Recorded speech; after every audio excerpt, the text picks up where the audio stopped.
Voilà. Donc, ce soir, je crois qu'il manque Edmond.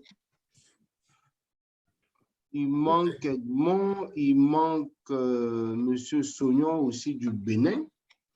Bon, j'espère qu'ils vont nous rejoindre le moment venu. Voilà.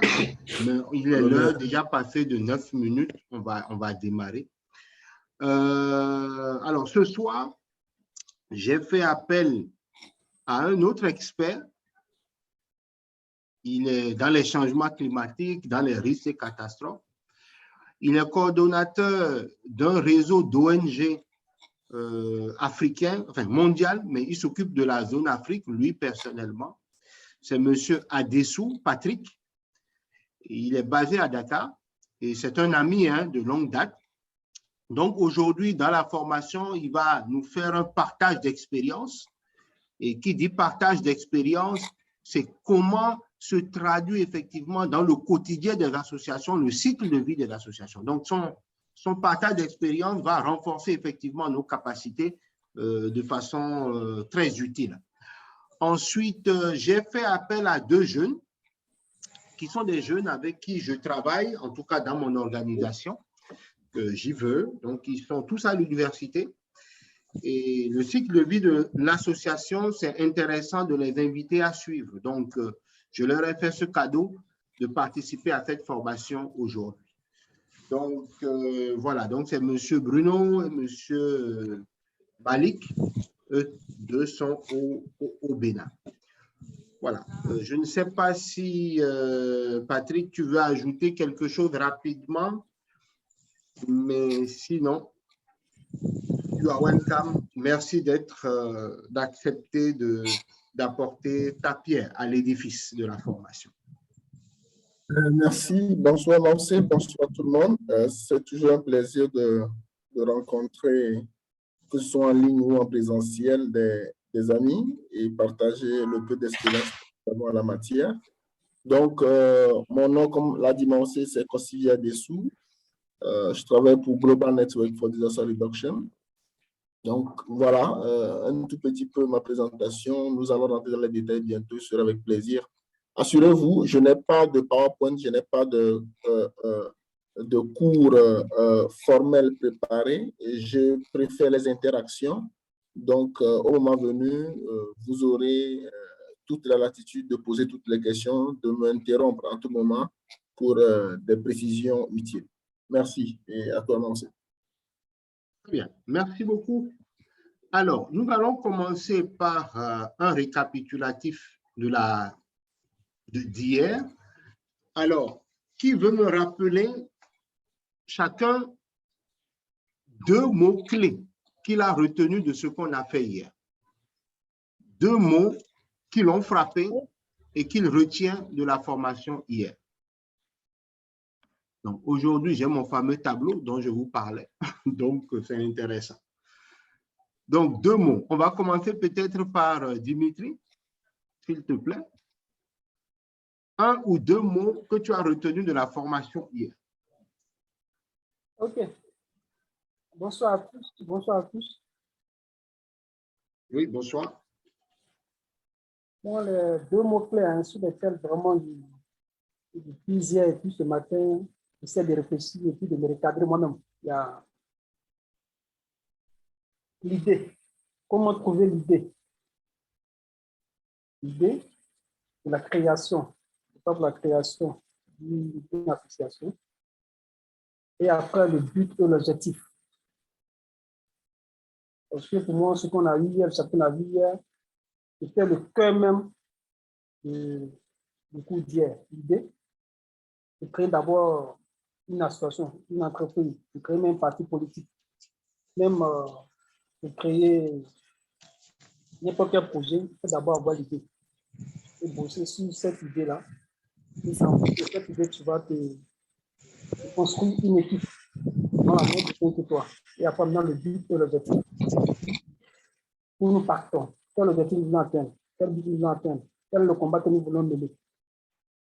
Bien. Si c'est pour l'instant bien éclairé, je crois que les piliers de la création de l'ONG de l'association, de la fondation. Et ça sera bien sûr. Très bien.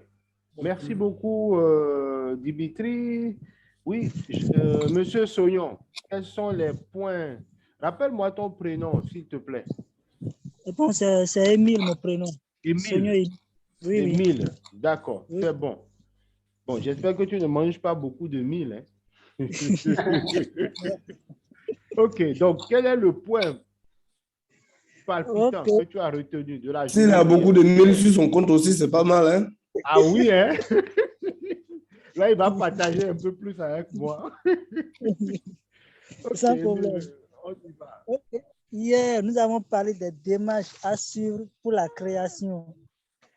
Et dans ces démarches, nous avons dit que nous aurons d'abord un but précis, avoir les statuts, avoir un règlement intérieur au sein de l'association, avoir les apports, l'AGC, une adoption des statuts. Là, tu nous lis tes notes. S'il vous plaît. Là, tu nous lis tes notes, là.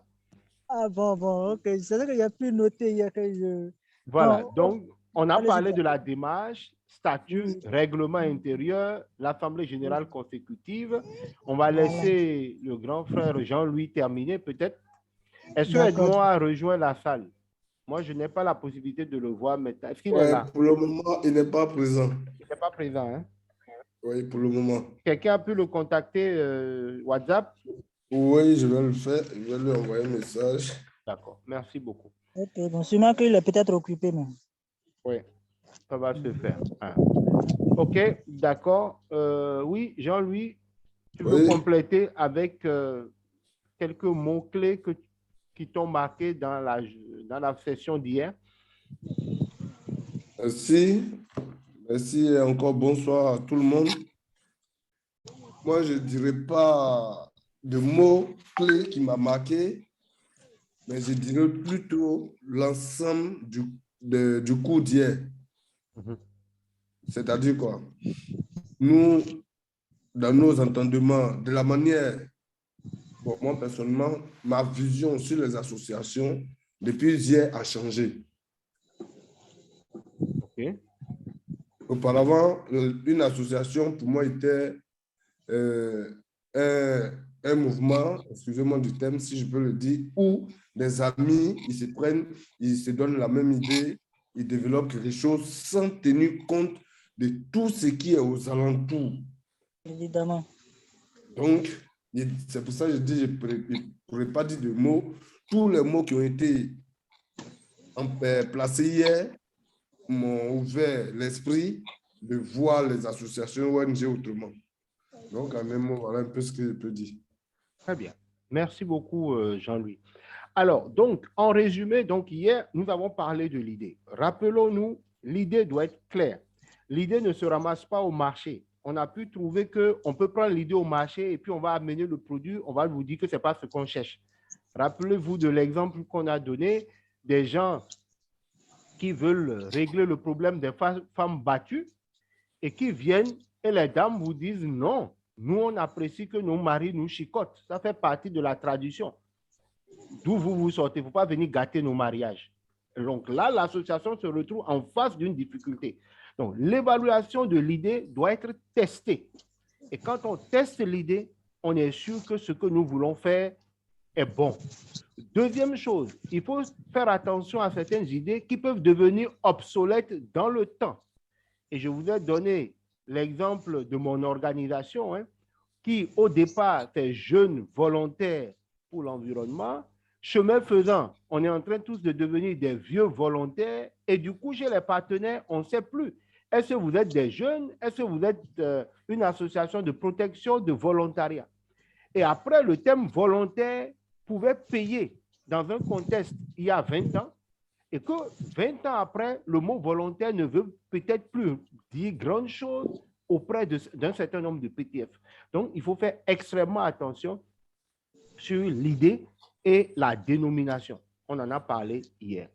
Parlant du but, de l'objectif, tout le monde doit être autour de la table pour partager cette vision commune-là. J'ai beaucoup aimé quand Dimitri a parlé de combat à mener. Lorsque tous les acteurs de l'association sont dans la logique de nous avons un combat à mener, nous avons des défis à relever, eh bien, vous comprenez très bien que la vision, elle est partagée et chacun s'attend aussi à des difficultés. Qui dit combat pense à bataille, qui dit bataille pense à guerre. Et donc, ce sont des mots guerriers qui nous permettent en réalité de découpler notre enthousiasme pour le travail qu'il y a à faire ensemble. La question de la démarche, c'est super important. J'aime bien quand Jean-Louis dit sa vision des associations a changé. Je suppose même qu'on peut dire même votre perception du travail que vous aurez à faire ou que vous avez à faire même, c'est décuplé. Parce qu'on se dit, bon, on peut faire quelque chose, mais attention, il y a des procédures. Dans le statut-là, qu'est-ce qu'il faut dire? Dans le règlement intérieur, qu'est-ce qu'il faut dire? Etc., etc., etc. En bonus aujourd'hui, à la fin de la session du jour, je vais vous montrer une vidéo de 12 minutes si on a le temps. Si on n'a pas le temps, je vais le balancer dans le groupe pour que vous qui êtes les premiers, qui seront peut-être des responsables conseils d'administration, quelles sont les qualités d'un bon manager dans une association? Ça vous donnera quelques idées.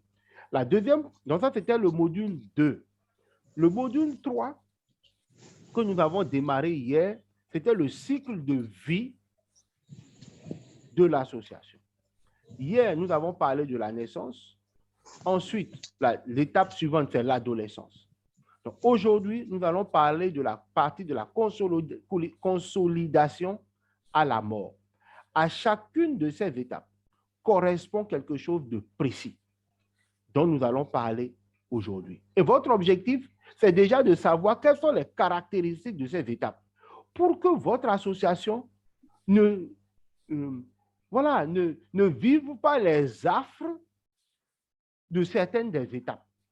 On ne souhaite pas que vous brûlez les étapes, mais on souhaite que vous passez ces étapes-là avec beaucoup de facilité, en bonne intelligence, en bonne connaissance. Avant de continuer, avant que je n'oublie, dans la formation, sauf erreur de ma part, il y a juste que Jean-Louis qui a intégré le groupe Telegram.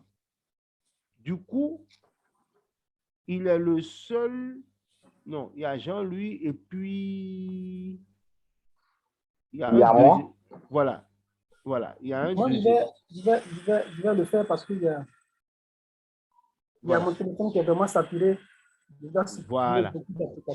Donc, du coup, il est le seul, ils sont que les deux à avoir accès aux deux vidéos déjà passées. Donc, c'est bien d'accéder, de les télécharger. C'est un peu lourd, mais il faut les télécharger, les sauvegarder quelque part parce que les applications, là, ce n'est pas toujours fiable. Donc, vous avez les deux vidéos qui sont déjà là. Celle de ce soir, Inch'Allah, s'il y a la bonne connexion, vous aurez ça aussi. C'est un téléchargement depuis. C'est un téléchargement. Oh, c'est ce soir que j'ai lancé en fait. Ah, ok. Bon. Ça va être lourd. C'est lourd. Mais en même temps, Jean-Louis, je vais profiter de te demander de télécharger et au moment opportun, tu vas m'envoyer parce que moi, je n'ai pas assez de volume pour télécharger et puis je n'ai pas de mémoire pour sauvegarder non plus dans mon téléphone. Comme vous êtes trois ensemble, en ce moment. Voilà, comme vous êtes trois ensemble, dès lors qu'un peut télécharger, c'est déjà bon, vous sauvegardez ça quelque part. Pour... Je partage. Moi, depuis, j'envoie juste la vidéo. Voilà, c'est ça. Il n'y a pas de problème. Maintenant, si vous voulez, pour ceux qui n'ont pas suffisamment de il y a une qui est bien téléchargée, qui est 1h49. Voilà, ça fait hier ça. Écoutez ça. Et l'autre, c'est 2h04. Écoutez une minute. Jean-Louis, c'est ce que tu vas faire. Je fais une proposition. Tu peux compresser la vidéo et puis tu envoies ça par mail. De toute façon, je vais aussi le mettre comment dirais-je, dans Drive. Donc, mais je le fais à la fin de toutes les formations. Donc, peut-être après le 5, vous pouvez aussi accéder au Drive et puis obtenir l'ensemble des formations. Voilà. Donc, ça, c'était une parenthèse. Donc, revenons à la formation du jour et on va partager les différents éléments. Bon, hier, j'avais posé une question sur le Oui. cahier de charges. Oui, très bien, merci. Et Oui, tu oui. devais nous faire un retour. Très bien, oui, allons-y. Oui, d'accord. Bon, le cahier de charges, comme moi je l'ai trouvé, j'ai trouvé que c'est un cahier qui définit clairement et de manière complète l'intervention de la formation. Bon, il donne des ordres au sein de l'association et fait en sorte que tout le monde soit d'accord. Donc, d'une part, il est, comment dire, composé du contexte et la présentation du structure, les enjeux et les objectifs spéciaux de votre projet, les points de vigilance et l'accompagnement au changement. C'est ce que j'ai pu trouver comme cahier de charge. Très bien. Alors, c'est très bien. Merci déjà de m'avoir rappelé cela. Et c'est bon. Alors, quand on parle de cahier de charge, donc, c'est simple. Hein? Il ne faut pas se... Alors, c'est qui a le micro qui fait beaucoup de bruit là? OK. Donc, quand on parle de cahier de charge, il ne faut pas trop se mettre la pression inutilement. Quand on dit cahier de charge, c'est très simple. Normalement, c'est une liste de charges pour être simple, terre à terre, comme j'aime l'être dans mes formations. C'est une liste de choses à faire. Ce sont mes charges, ce sont les choses que j'ai à faire. Donc, on a le cahier de charges en association, on a un cahier de charges à mon poste. Je suis commercial, je suis directeur, je suis gardien de nuit. J'ai mon cahier de charges. Prenons Même le cahier. dans le couple. Pardon? Même dans le couple, il y a le cahier de charges. En tout cas, voilà. Donc, c'est ce que chacun a à faire. Donc, c'est un mot un peu sauvage, mais il fait peur, mais il ne dit rien du tout d'extraordinaire. Maintenant, en fonction du secteur où on se trouve, il y a des canevas de cahiers de charges. Alors, quand on dit il y a un contexte, c'est peut-être dit dans le cadre dans lequel vous devez travailler. Ensuite, il y a peut-être un objectif de la mission ou l'objectif du projet, etc. Après, le cahier de charge va détailler simplement ce que vous avez à faire. Je veux faire 1, je veux faire 2, je veux faire 3. 1, dans quel contexte il faut le faire? Quels sont les résultats qui sont attendus? S'il y a des livrables, quels sont les livrables attendus? Entendez livrables. Par exemple, il y a un cahier de charge pour une étude. Livrable, c'est le rapport. C'est des vidéos, c'est des images. Voilà. Entendez cahier de charge. Le cahier de charge, par exemple, de la formation, en tant que moi formateur, d'abord, c'est de mettre à la disposition les documents avant la formation, ensuite envoyer le programme, ensuite dérouler la formation, après faire les attestations, vous les envoyez. C'est mon cahier de charge. Pour celui qui participe à la formation, lui, c'est de remplir le lien, ensuite payer, ensuite envoyer la preuve de paiement, enfin se connecter, suivre la formation, interagir dans les groupes WhatsApp, etc. Donc, voilà, c'est simplement ça le cahier de charge. Donc, pour revenir à la question, quand on dit qu'en OSC, il faut faire un cahier de charge, oui, par exemple, l'association Gloire, le cahier de charge, vous allez le faire. Dimitri fait quoi? Jean-Louis fait quoi? Qui fait quoi? On consigne. Il faut noter que le cahier de charge est l'un des premiers outils de suivi, évaluation. Pour pouvoir suivre quelqu'un, il faut savoir qu'est-ce qu'il a à faire. Il faut savoir ce qu'on a à faire. Et après, l'évaluation va nous permettre de dire est-ce que ce qui est dans le cahier de charge a été effectivement suivi. En fonction des associations ou des objectifs de cahier de charge, on va mettre aussi les ressources qui sont mises à ta disposition pour atteindre les objectifs. On dit souvent un objectif, des moyens. Donc, les moyens qui vont être mis à disposition peuvent être répertoriés dans le cahier de charge. Vous me demandez un rapport, pour le faire, j'ai besoin d'un ordinateur, j'ai besoin de la connexion Internet. Vous me demandez de faire une étude à travers, je ne sais pas, le Bénin, le Mono-Koufo, ou bien la Côte d'Ivoire à travers le pays baoulé. Okay? S'il vous plaît, coupez vos micros. Il y a quelqu'un dont le micro fait énormément de bruit. Je ne vous vois pas, s'il vous plaît. Voilà, merci beaucoup. Donc, à travers le pays baoulé, à travers le Mono-Koufo, pour le Maroc, je ne sais pas, c'est la zone de Marrakech. De toute façon, je crois qu'il connaît mieux la Côte d'Ivoire que le Maroc. Là, on dit oui, j'ai besoin d'une 4x4, une V6, une V8. Ça se met dans le cahier de charge. Et une fois ce cahier de charge validé, on va mettre les ressources à ta disposition. Parlant de ressources humaines, financières, etc., on est là-dessus. Est-ce que j'ai répondu à ta question, cher ami? Oui, oui, monsieur le professeur, c'est bon. J'ai compris maintenant ce que c'est pour le cahier de charge. Très bien. Merci beaucoup. Merci. Et votre question nous a permis donc d'aller assez loin pour analyser. Alors, est-ce que quelqu'un d'autre a une préoccupation liée à la question du cahier de charge?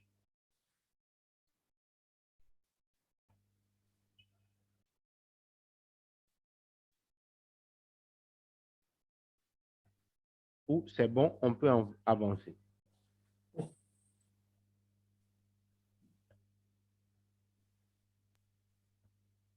On peut avancer, hein? C'est bon, Parfait. moi, ça va. Bon pour moi. Parfait. OK.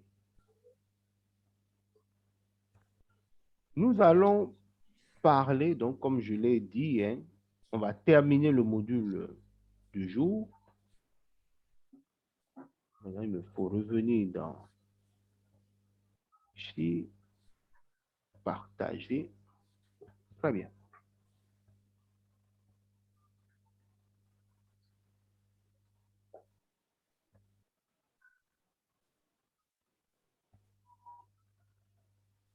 Donc, hier, nous avons parlé du cycle de vie. On avait parlé de l'adolescence, on a parlé de la naissance. Au niveau de la naissance, on a expliqué qu'on est au tout début, on a des réalités. À l'image d'un bébé, hein, on fait avec et on avance.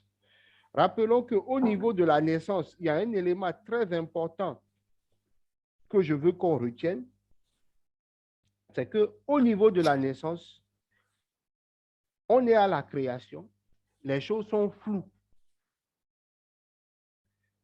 Au niveau de l'adolescence, on a vu que c'est un peu comme l'image, hein, la tête gonfle, on veut aller vers de l'avant. Mais ça peut entraîner quelquefois des replis sur soi. Ça peut entraîner aussi certains problèmes. Mais l'objectif est simplement de faire quoi? D'aller vers l'âge adulte. On a comme objectif d'aller vers l'autonomie de l'association. Et j'avais dit hier que la période de l'adolescence, c'est l'étape qui suit la période entre 3 et 10 ans. Ça dépend de la taille de l'association. Si vous voyez bien dans le graphique, sur ce axe ici, là, ici, vous allez voir, on met taille de l'association. Donc, en fonction de la taille de l'association, le temps qu'on met ici va être différent.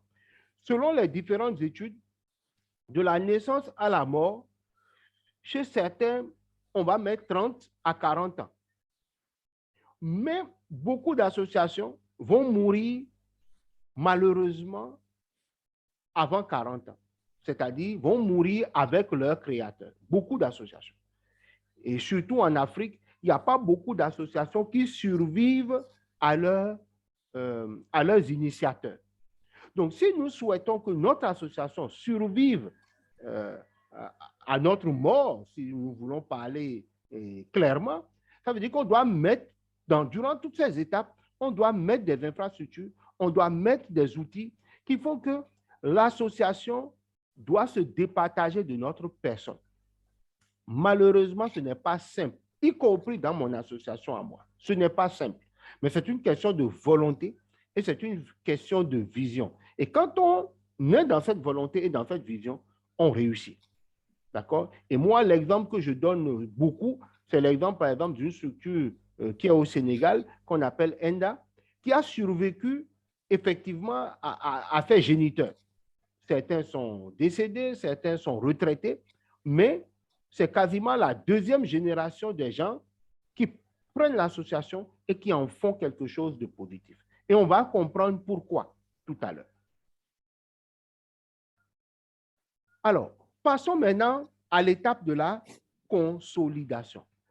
Au niveau de l'étape de la consolidation, c'est l'étape pendant laquelle on renforce les capacités organisationnelles et institutionnelles de l'ONG.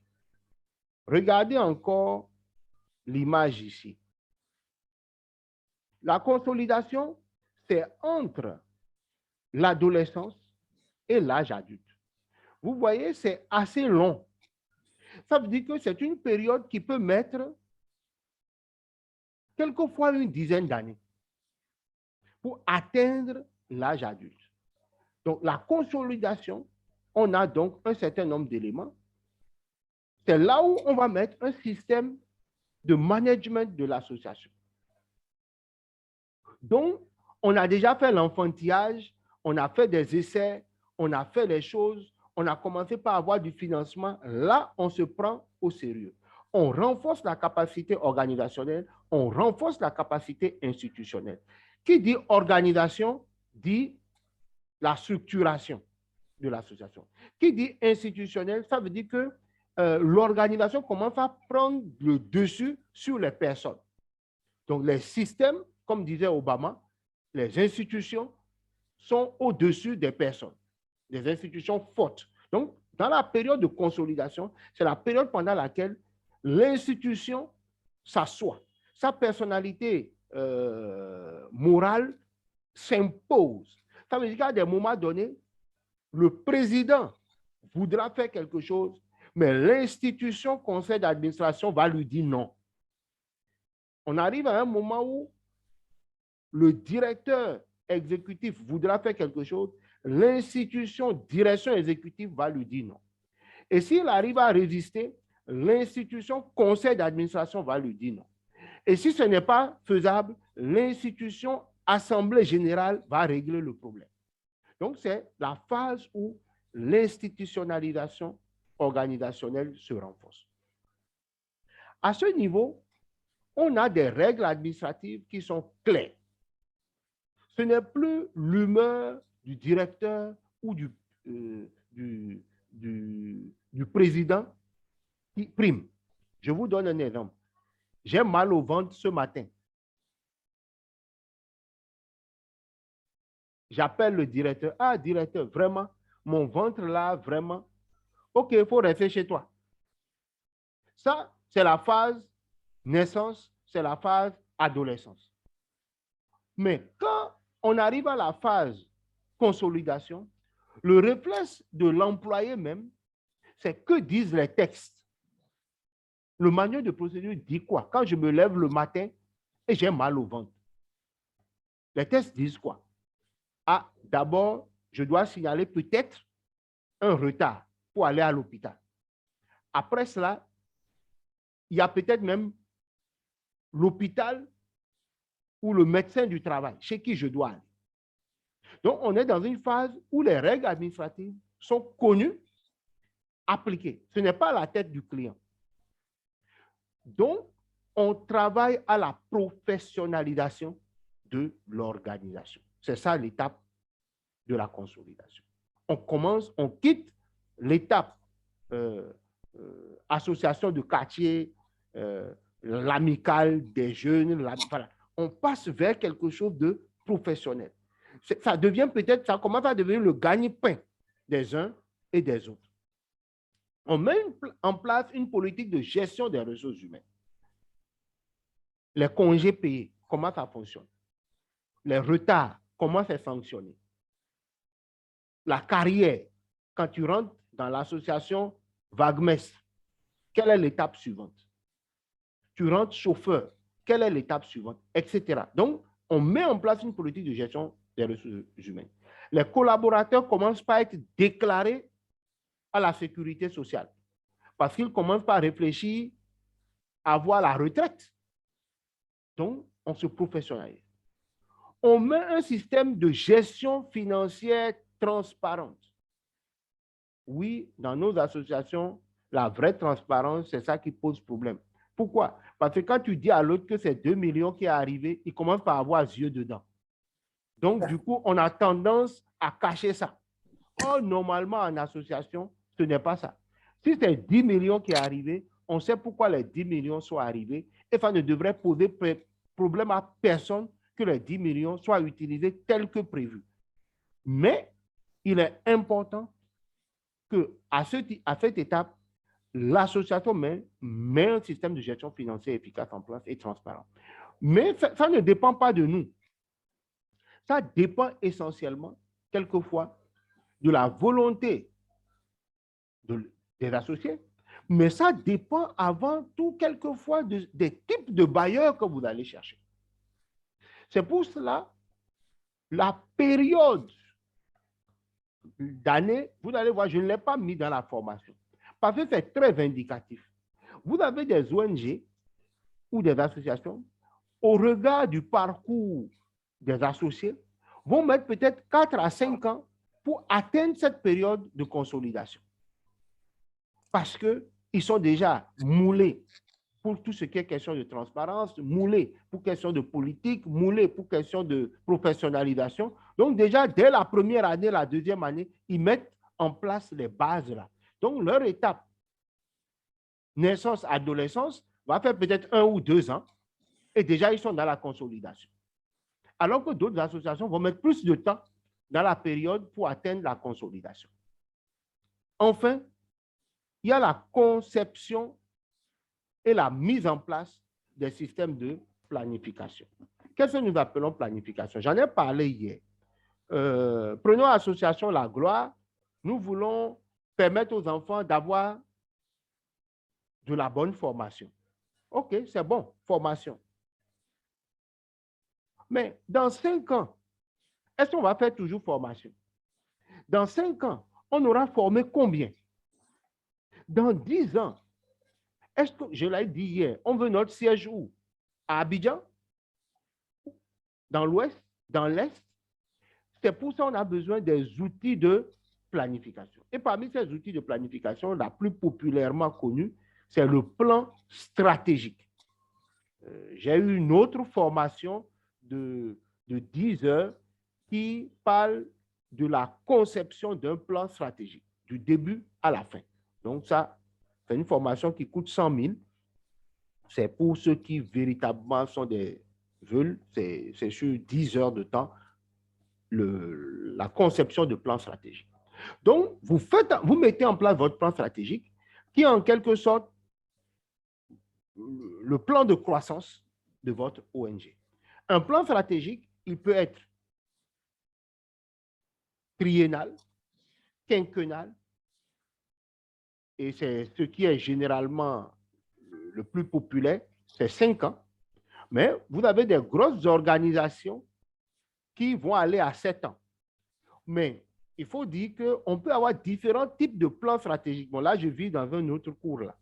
On peut avoir différents types de plans stratégiques. Il y a des plans stratégiques organisationnels, des plans stratégiques institutionnels.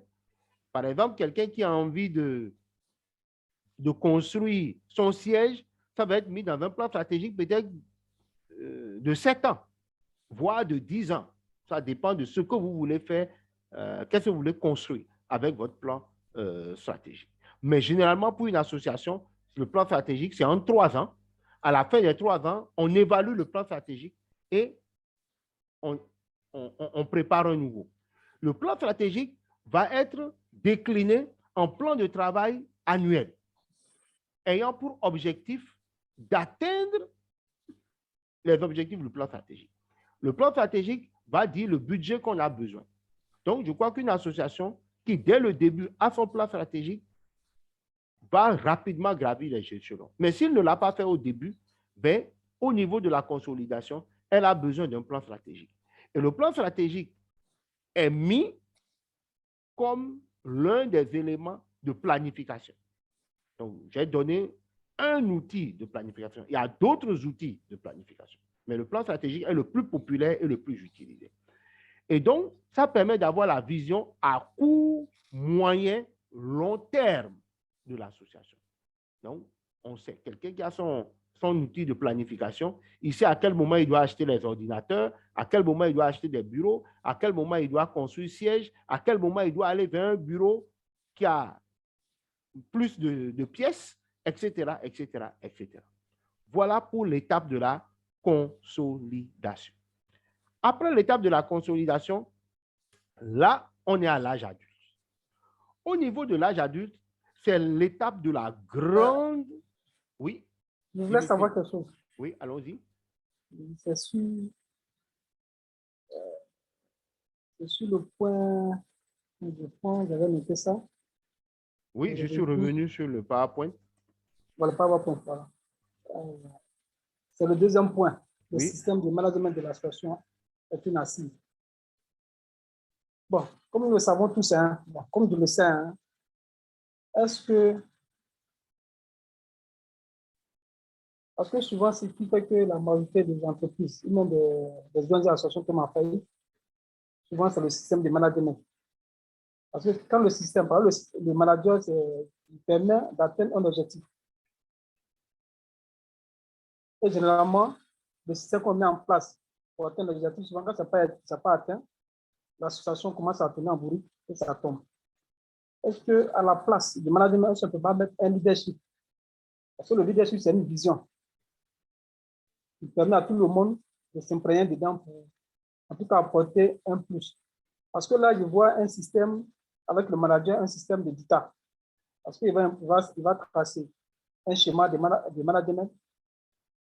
Si demain, ce n'est pas atteint, vous devez revenir à zéro. Si c'est un leadership, si c'est un leader, je crois que chacun peut apporter sa pierre. Là, je suis un peu dans le cadre d'association. OK. Je vais vous répondre. Peut-être M. Adessou tout à l'heure, peut-être pourra dire un mot là-dessus. Mais je crois qu'on est dans un courant d'usage de mots. Ah, OK. D'accord? Okay. Le management, si vous voulez faire dictature dans l'association, je crois que c'est le système même qui va vous exclure. Ou le système va rester entre vos mains seul. Parce que personne ne vient cotiser pour que quelqu'un vienne lui dire ce qu'il doit faire. De la même façon, le leadership, moi-même, dans un certain sens, le leadership est un danger. Parce que quand on dit leadership, c'est que donc c'est une seule personne ou deux personnes qui tirent vers le haut. Ça veut dire que le jour où ils ne sont plus là, l'association disparaît. Alors que quand on a un système de management, il est au service des leaderships. Donc, même si tu n'es pas bon leader, le système de management fait de toi quand même quelqu'un qui peut apporter dans un système. Donc, voilà, je crois qu'on est plus sur des mots, mais voilà. Mais le leadership, la notion de leadership est très anglophone aussi. Bon, elle a été francisée. Mais when you talk about leadership, le leadership, c'est voilà, c'est l'homme, c'est le management, en fait, du côté anglais. Voilà, voilà, c'est le management, le leadership. Le mot leadership même n'a pas sa traduction directe en français. C'est pour ça qu'on a ramené ça. Mais on parle de management en réalité. La vision, celui qui prend les devants, etc., etc., etc. Mais attention au leadership, genre gourou d'association, le boss pour qui tout le monde court, ce qui fait que le jour même, il a le palu là. C'est difficile même d'avancer. Donc, ce n'est pas ce type de leadership qu'il faut chercher, mais c'est un leadership concerté, un leadership associatif qui fait que c'est l'association qui est au-dessus de la compétence unique, quoi. C'est bon? J'ai répondu à la question? C'est super, c'est super. Très bien. Alors, maintenant, nous sommes à l'âge adulte. Comme on dit à l'adulte, on commence à pousser les barbes, on a l'efficacité, on devient beau. Façon, un adulte, beau garçon, belle femme, elle commence par attirer les femmes, attirer garçons. L'association aussi, même chose. On augmente notre capacité d'efficacité.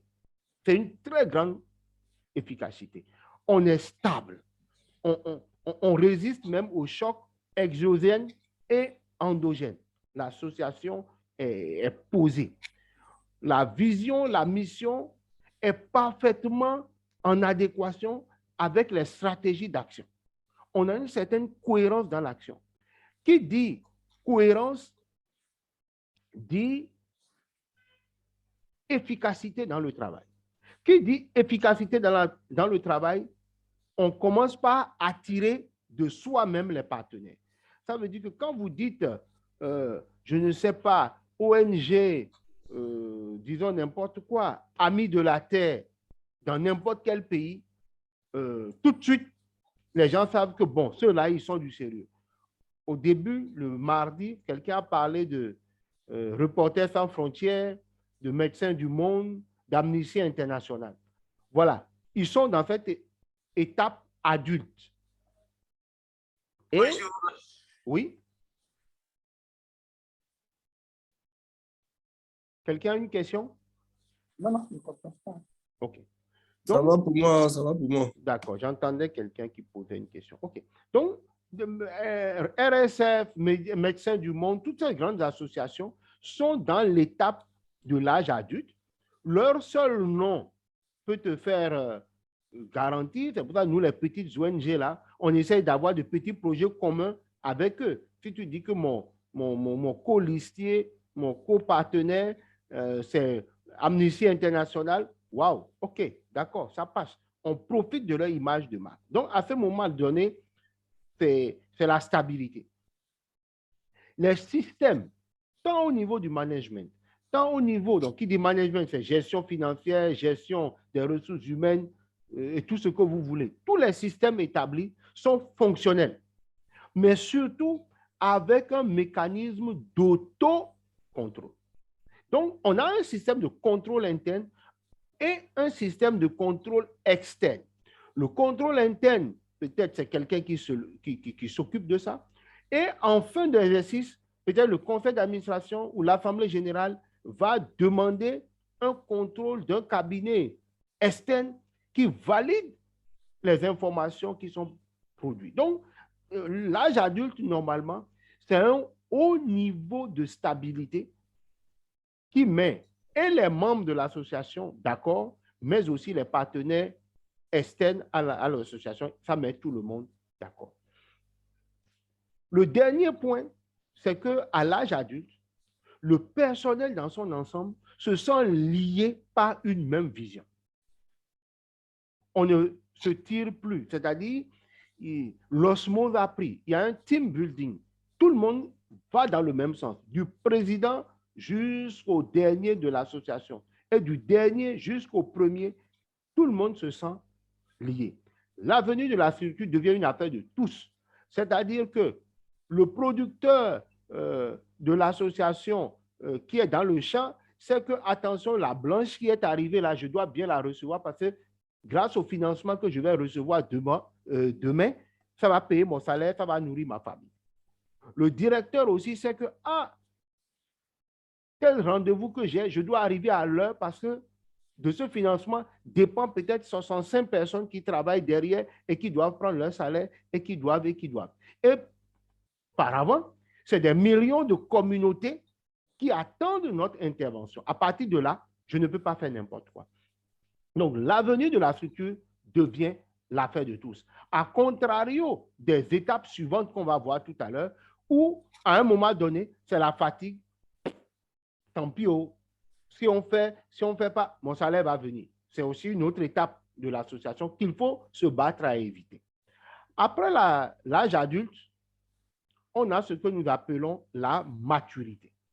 Alors, quelqu'un dit, mais quelle est la différence entre l'âge adulte et la maturité? Bon, prenons l'échelle d'âge.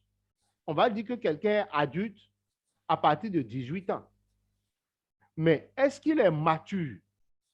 Non, il va prendre des décisions. D'ailleurs, pour beaucoup parmi nous, les petites copines qu'on avait peut-être à 20 ans n'ont rien à voir avec celles aujourd'hui qui sont nos épouses à la maison. Pourquoi? Parce qu'on fait un choix de maturité peut-être vers 30 ans pour choisir celle avec qui on veut vivre toute une vie. Idem. la phase de maturité, la phase d'adulte, oui, les choses sont en place, mais à la maturité maintenant, ça devient une routine. La routine est positive, mais elle porte en elle-même les germes d'un danger. C'est-à-dire, quand vous êtes dans la routine, attention, on fait les choses machinalement. Deuxième élément de la maturité, les objectifs de base sont atteints. Ce qu'on voulait faire au départ, on a déjà fait. Ou, même si on ne peut pas dire que c'est atteint, mais on a une forme d'autosatisfaction. Imaginez votre association La Gloire pour les amis de la Côte d'Ivoire, qu'après 10-15 ans, vous êtes en train de dire, bon, de par notre action, il y a près d'1 million de jeunes qui ont pu apprendre un métier. Nous avons à peu près 500 000 femmes qui ont pu être réinsérées dans la vie sociale. Nous avons construit 500 écoles. Nous avons mis 200 cliniques. Bon, après 15 ans, bon, quand même, voilà quoi, on a réussi. Oui, à la maturité, les objectifs de base sont atteints et les administrateurs, les fondateurs ont une certaine fierté à parler de leur association. Mais malheureusement, dans cette période aussi, si on ne fait pas attention, il y a les gros conflits qui pointent le nez.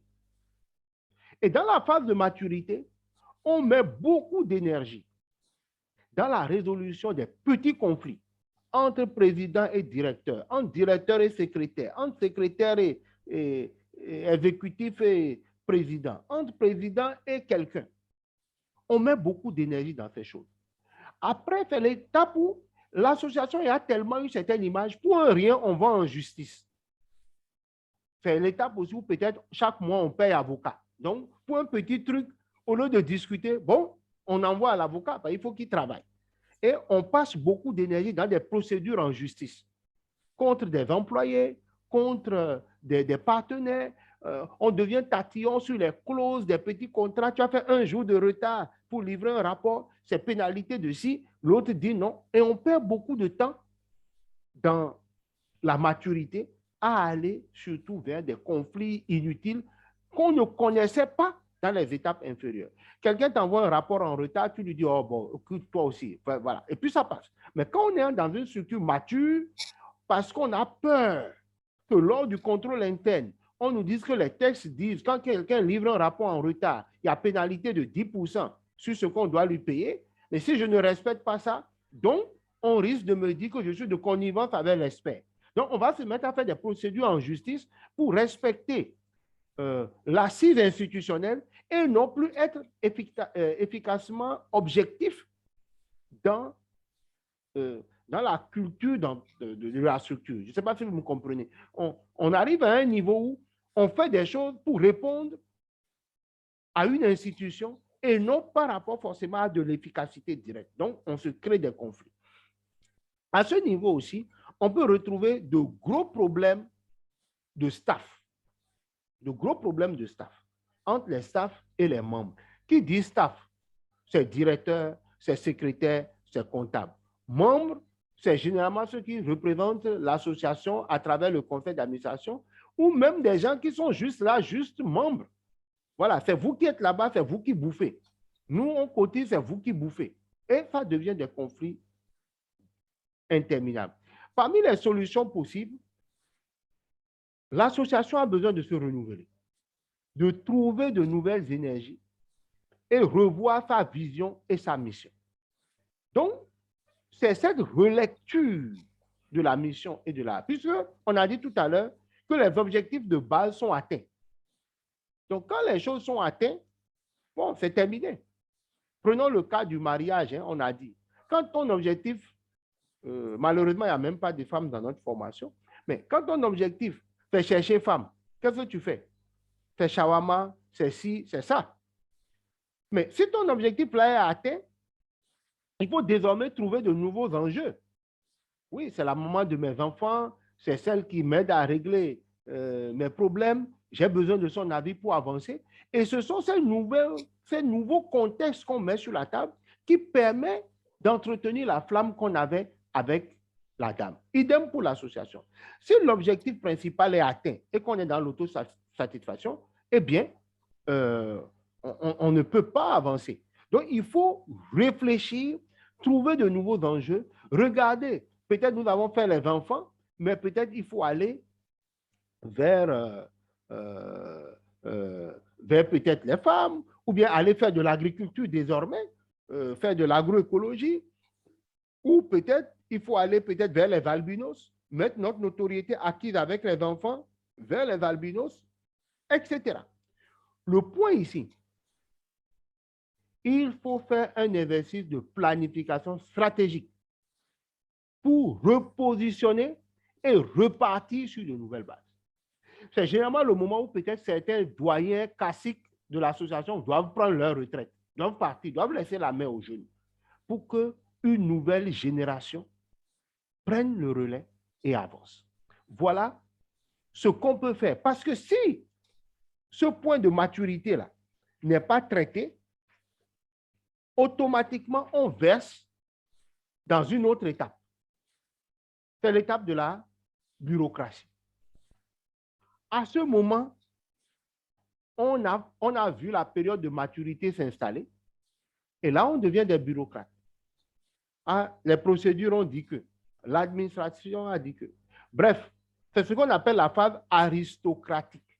Bon, l'aristocratie, pour quelqu'un qui vient en France, vous connaissez ce que c'est. C'est un peu nos amis Toubab là, c'est eux, c'est eux. C'est comme ça. L'association devient une question de sommité.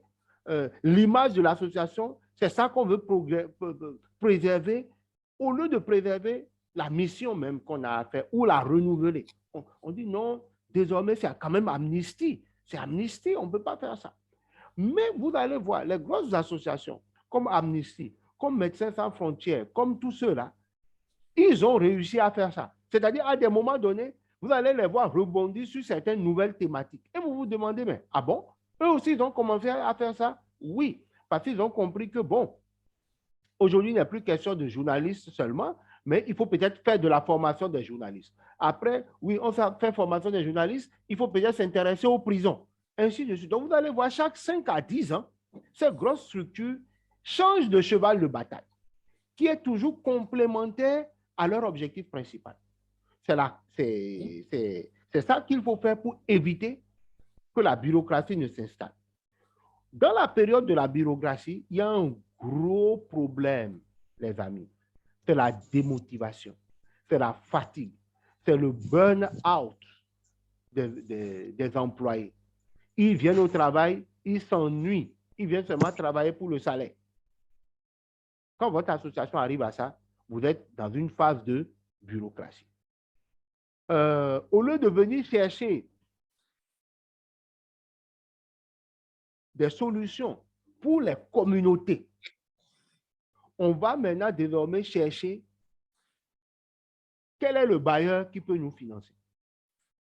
Ce n'est plus quel est le problème que nos communautés ont, mais c'est quel est le bailleur.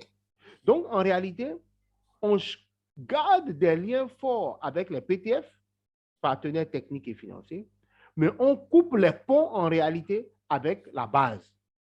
Et généralement, qu'est-ce qui se passe? C'est quand on atteint ce niveau, on a tous de grosses 4x4, des V8.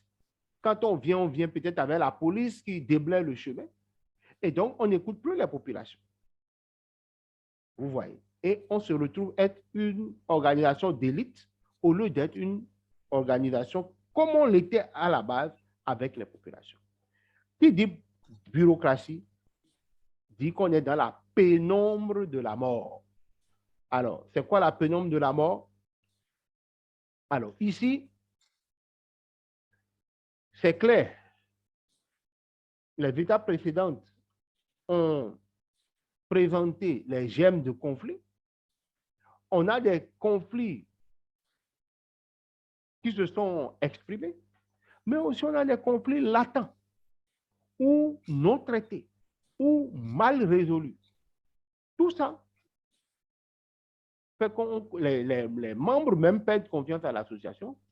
Ils ont tous acquis une certaine expertise et le climat délétère ne leur permet plus de s'exprimer. Ils vont commencer par aller monnayer leur talent vers d'autres structures. Les partenaires financiers, généralement, puisque c'est peut-être M. Huntondi qui était sur le projet, désormais il est parti à Oxfam, il est parti à une autre association, il n'a pas fait les rapports financiers. Bon, le partenaire vous raye de votre liste et vous commencez par ne plus avoir de partenaires. Les groupes cibles des experts, ceux à qui vous avez ouvert les écoles, des choses comme ça, bon, les gars ne vous voient plus. Bon, finalement, l'association n'a plus sa raison d'être. C'est là-bas. Voilà le cycle de vie d'une association. Mais vous allez voir qu'on peut éviter d'arriver à la bureaucratie et à la mort et se maintenir à l'étape de maturité en mettant en place les outils de planification, en mettant en place les éléments qu'il faut pour que l'association se régénère son contenu, régénère ses représentants et continue de relever des défis de son temps. Voilà pour ce module sur le cycle de vie de l'association. Je vais prendre vos questions et après, je vais introduire M. Adessou qui, pendant quelques minutes, va faire son partage d'expérience sur ce cycle de vie dans les associations avec lesquelles il travaille, mais aussi, il est issu du monde associatif. Donc, il va partager avec nous cette expérience. Et dans mes formations, j'aime bien ce partage d'expérience parce que ça vous donne un point de vue déjà de praticien sur le terrain. C'est vrai, moi, j'y suis, mais un autre praticien qui va partager avec vous. Excusez-moi de vous interrompre. Oui. Allô? Oui, je vous écoute. Excusez-moi de vous interrompre. Je vais m'absenter parce que j'ai un client qui est arrivé qui voulait forcément me voir, qui est en bas de chez moi. D'accord. Oui, vraiment désolé. C'est ça aussi qu'ils m'ont fait, hein, c'est le petit business sur le côté. Ah, c'est ça qui fait qu'ils me payent. Le mouvement. Automatiquement, il faut aller chercher le billet rapidement et puis être opérationnel. Il n'y a pas de problème. Donc, vraiment désolé. Après, comme le cours sera mis en ligne, je vais me rattraper sur ce que j'ai perdu. D'accord. Donc, bonne continuation. Merci beaucoup. À tout à l'heure. OK. Vos questions? Allô? Oui. Je voudrais poser une question. Parfait. C'est Edmond, je crois. Hein? Bon, oui, Edmond. OK. Avant tout, je profite vous dire bonsoir. Oui. Vu que je vous ai fait en cours, j'étais légèrement en retard. Je profite aussi de demander exactement l'heure à laquelle nous commencions normalement, parce que je n'ai pas vraiment enregistré. Sinon, j'aurais programmé ça dans mon téléphone afin de me faire un rappel exact à l'heure. Donc, si cette question elle est prise en compte, je vais poser la question principale. Alors, je réponds directement. Nous commençons à 19h temps universel. Ça fait... 19h00. Oui, 00.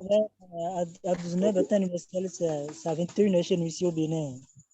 19h temps universel, moi, ça fait 20h. C'est à 19h chez moi. Voilà, ça fait 19h en Côte d'Ivoire, 20h au Bénin. 19h à Abidjan. Ok, ça marche. Ça marche. D'accord. Je voudrais savoir, comme j'ai pris en cours, je voudrais savoir si on a parlé de la création du nom. À quel moment on donne le nom à son ONG?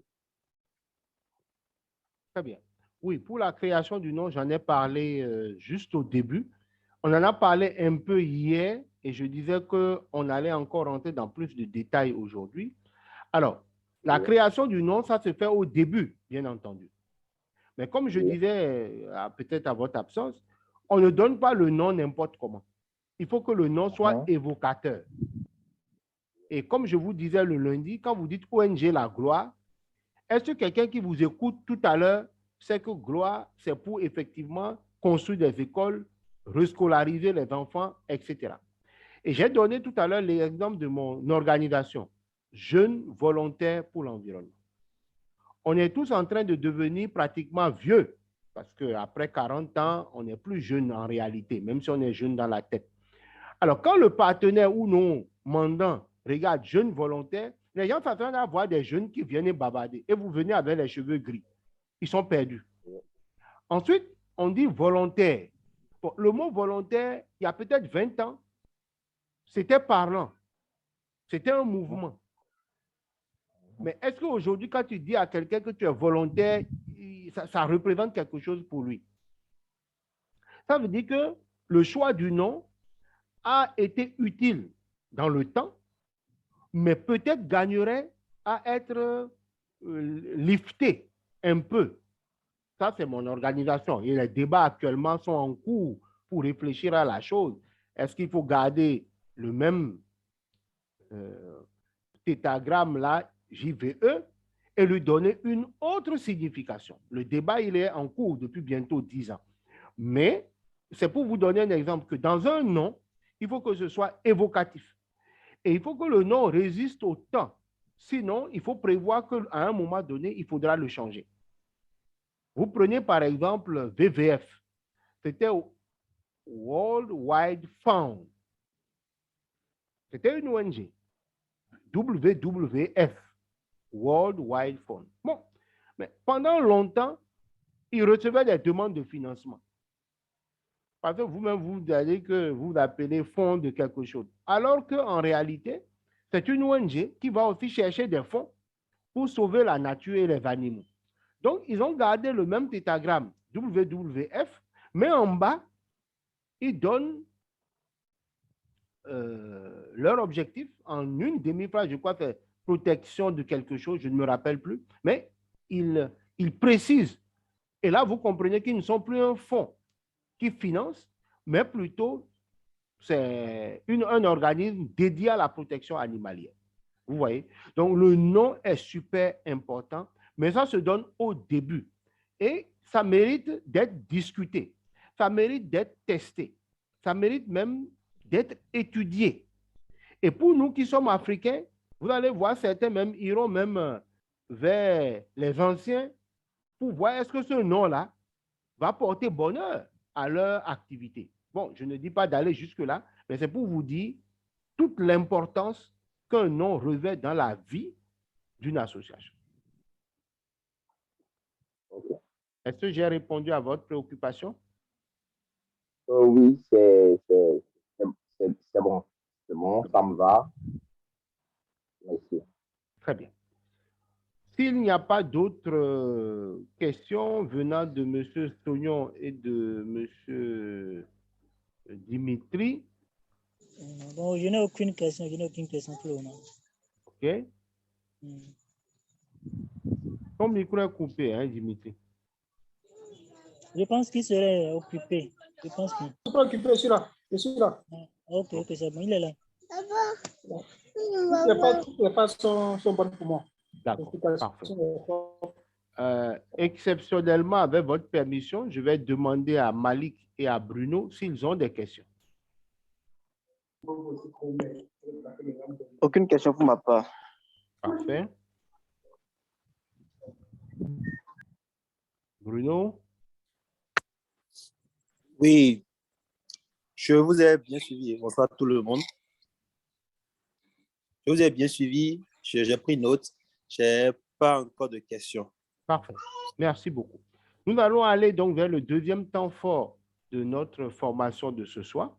Je vais laisser la parole à M. Adessou Kosivi pour son témoignage et son partage d'expérience. Merci beaucoup, Monsieur, pour la richesse aussi des informations fournies. Je crois que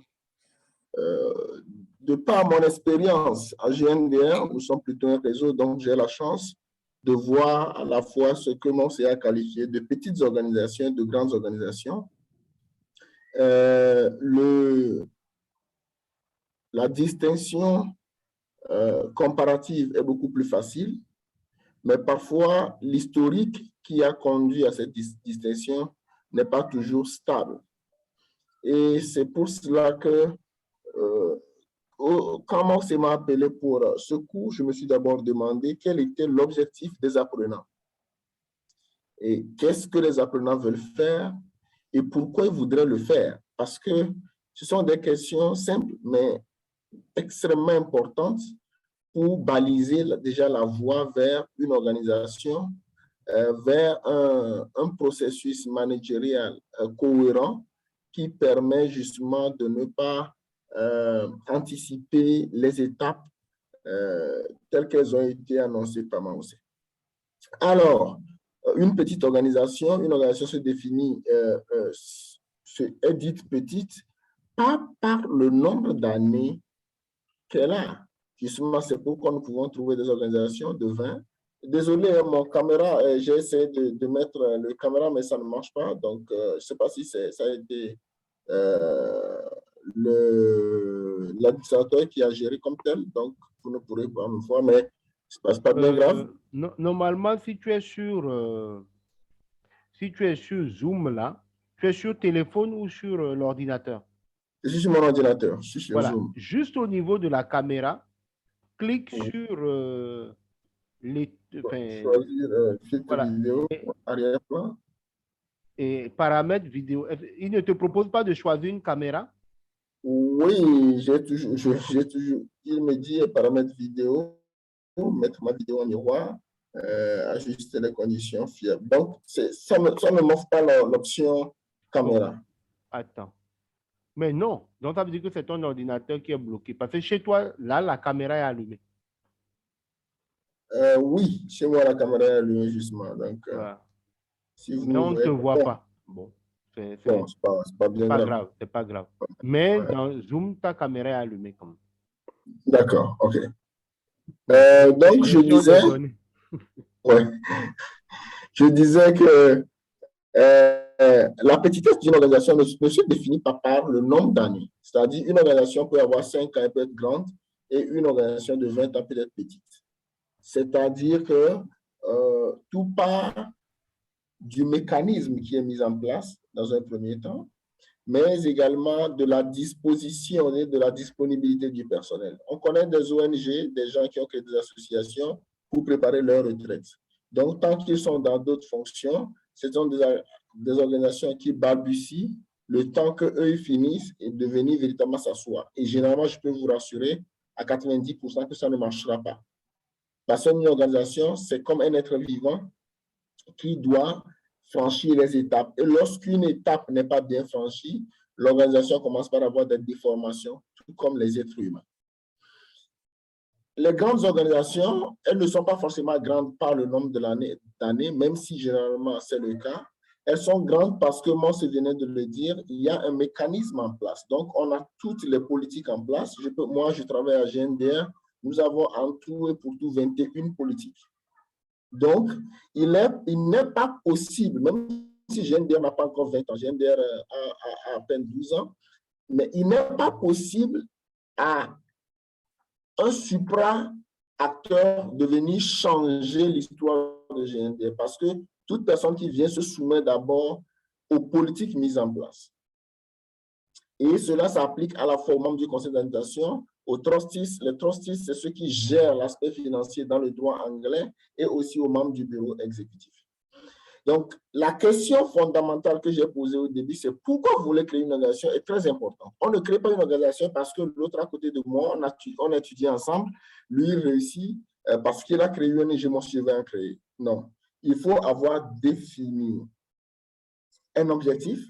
Et l'objectif part essentiellement d'un problème autour de vous. Donc, il y a une prédisponibilité à vouloir contribuer à régler un problème.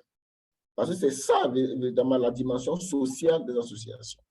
Vous voulez résoudre un problème, vous voulez aider à réfléchir autour d'un problème, vous voulez accompagner une communauté à sortir d'une situation. Voilà un peu les mobiles qui... Et justement, c'est à travers ces objectifs-là que le nom doit incarner votre objectif. Donc, moi, c'est venait de donner le nom de son organisation Jeunes Volontaires pour l'Environnement. À l'époque, l'environnement étant la cible de cette organisation, on a fait donc de la cible un vocable présent dans le nom et on a fait aussi des acteurs qui devaient contribuer à régler ce problème-là un élément déterminant dans le nom. Donc, c'est les jeunes qui ont un statut particulier, sont des volontaires et qui veulent régler les problèmes de l'environnement, qui, dans un premier temps, est très vaste. Maintenant, quand on a les politiques, on a les mécanismes en place, il faut maintenant des hommes capables, ayant une formation, une compétence pour pouvoir gérer ces mécanismes-là, pour pouvoir assurer l'effectivité des mécanismes. Et cela passe donc par des formations, et il faut se former pour être membre d'une organisation. Les associations ne doivent pas être les dépositaires des gens, excusez-moi le terme, des dépourvus d'espoir. C'est-à-dire qu'on tourne, on cherche, on va au port, on fait, ça ne marche pas, on vient au grand marché, on essaie, ça ne marche pas, on va mettre une boutique, ça ne marche pas, on a un frère qui a créé une association, on va aller s'accouder à lui. Ça ne marchera pas. Il faut qu'il y ait une détermination, une vocation et une volonté à contribuer à la vie de la structure. Et pour ce faire, il faut se former, il faut s'approprier les règles de l'association dans laquelle vous êtes.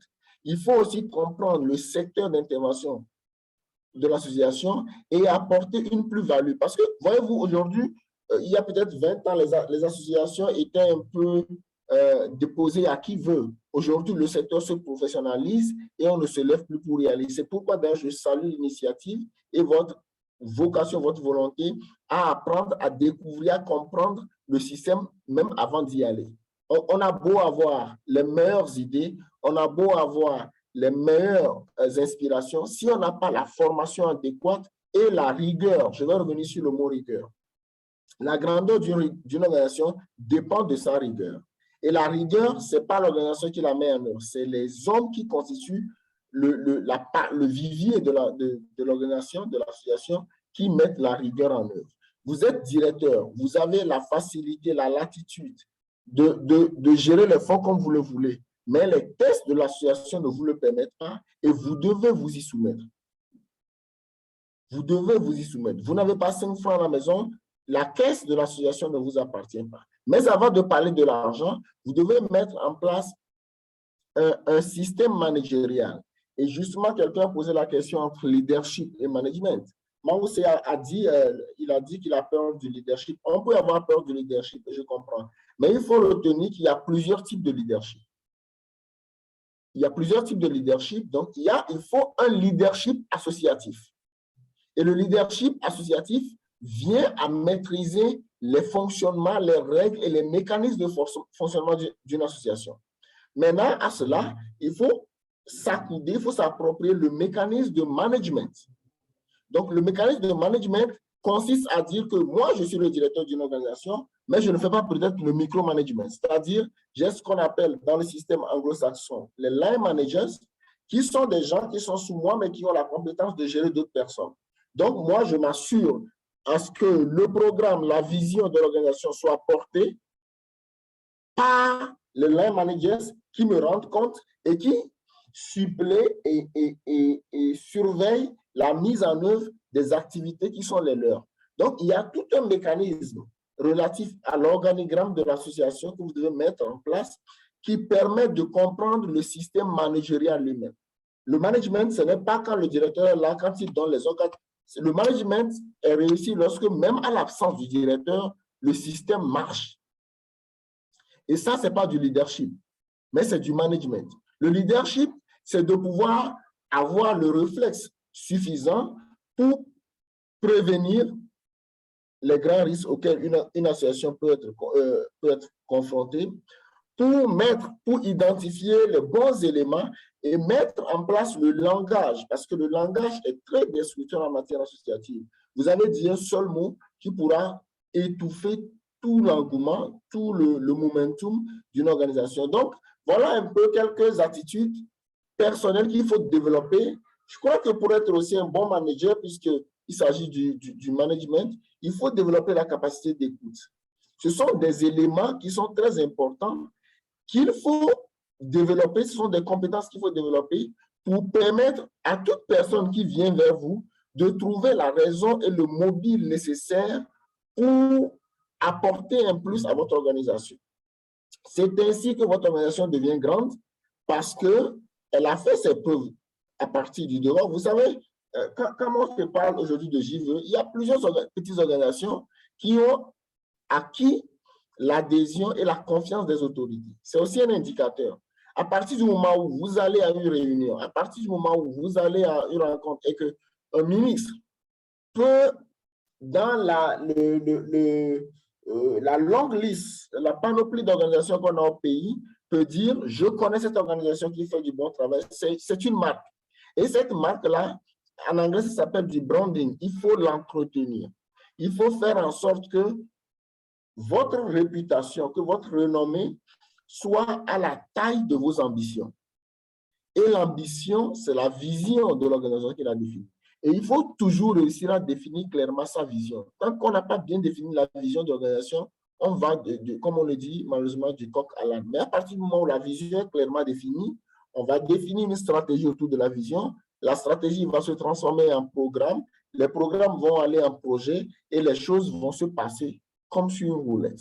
Pas parce qu'on a des personnes super formées, mais juste parce qu'on a un mécanisme fort qui va au-delà des individus qui dirigent une organisation. Donc, si vous êtes dans la démarche de création d'une organisation, vous n'êtes pas dans la démarche de devenir des super hommes, non, mais vous êtes dans la démarche de devenir des personnes qui pourront tirer d'autres vers le haut et tirer un système qui est une organisation vers le haut. Voilà un peu de manière très ramassée quelques éléments que j'aimerais partager avec vous. Je ne suis pas très bon en pédagogie, mais je réponds le plus souvent le mieux possible aux questions. Donc, je reste encore disposé, si le temps le permet, à répondre aux questions que vous auriez éventuellement. Je vous remercie. Très bien. Merci beaucoup, M. Adessou. Vous avez fait des inputs qui sont assez pertinents et très utiles en termes de rappel et d'éléments très précis. Tu me tends la perche pour rebondir sur un détail qui m'a échappé. Quand on parle, bien entendu, du personal branding, comme l'exemple que vous avez donné, un ministre qui vous connaît, ça correspond effectivement à la période de maturité où je disais, c'est l'image de marque, effectivement, qui commence à prévaloir. Vous voyez? Bon, c'est vrai, dans mon explication, c'est le volet négatif qui a été mis en éveil, mais ça a son volet aussi positif, tel que M. Adessou vient de le présenter. L'image de marque est une reconnaissance du travail qu'on a fait. Voilà, je me rappelle du ministre de l'Environnement, non, ministre des Affaires sociales, je crois, du Togo, dans une dans une cérémonie à laquelle elle a été invitée. Elle dit que j'étais en mission, je me rappelais avoir lu votre invitation, j'ai affecté à mon directeur de cabinet ou à quelqu'un pour y aller. Mais elle s'en va dans le Togo profond, mais c'est-à-dire très profond.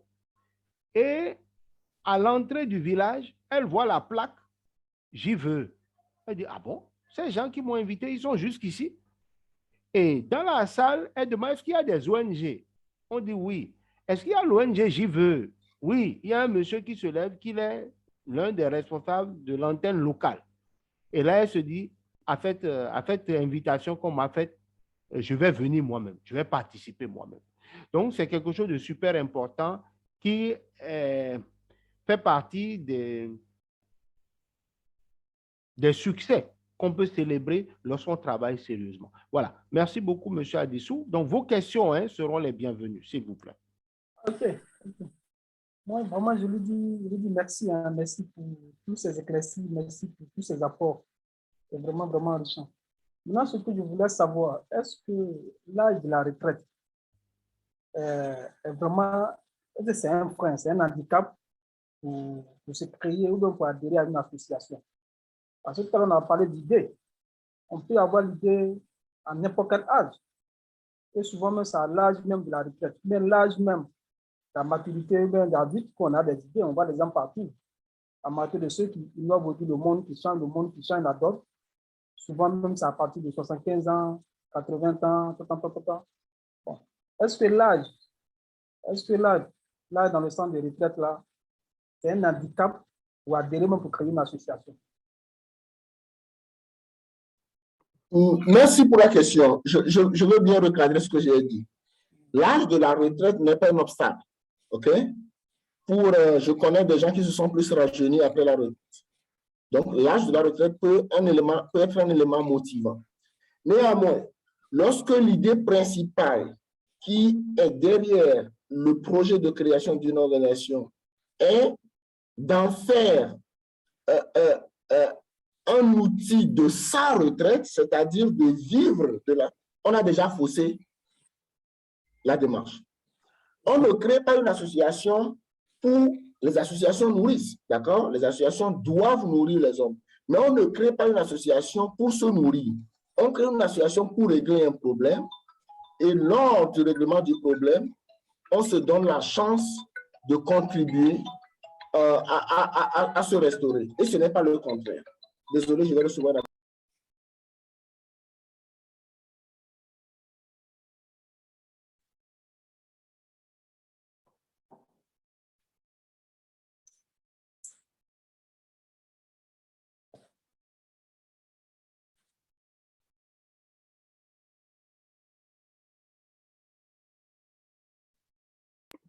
Donc, désolé, c'était un appel, mais j'ai pu régler. Donc, je disais qu'on ne peut pas créer une association dans l'intention de se remplir les poches. La donne est faussée. On peut créer une association, se battre pour cette association, travailler et naturellement, après, moi aussi à parler de salaire, il y a ce qu'on appelle les allocations de subsistance pour les volontaires qui viendront de façon naturelle. Donc, l'idée qui fonde l'association contribue au succès de l'association. Parce que lorsqu'on a envie de régler un problème, tant qu'on n'est pas arrivé à la phase de contribution à régler le problème, on est naturellement motivé à aller de l'avant. Mais lorsque le projet, c'est de se nourrir, une fois qu'on a un financement, on se dit, j'ai ce dont j'ai besoin et on peut s'en arrêter là. Voilà un peu le distinguo que je vais faire. Donc, je ne décourage pas quiconque a créé une association à quelque âge que ce soit, mais véritablement, il faut faire ce qu'on appelle la théorie du changement. La théorie du changement vous permet de tracer tout, et je veux bien que vous notiez l'expression théorie du changement, c'est tout un art qui permet de partir d'un diagnostic à l'éventualité d'une solution. Je vois la main de M. Edmond levée. M. Edmond, vous avez la parole.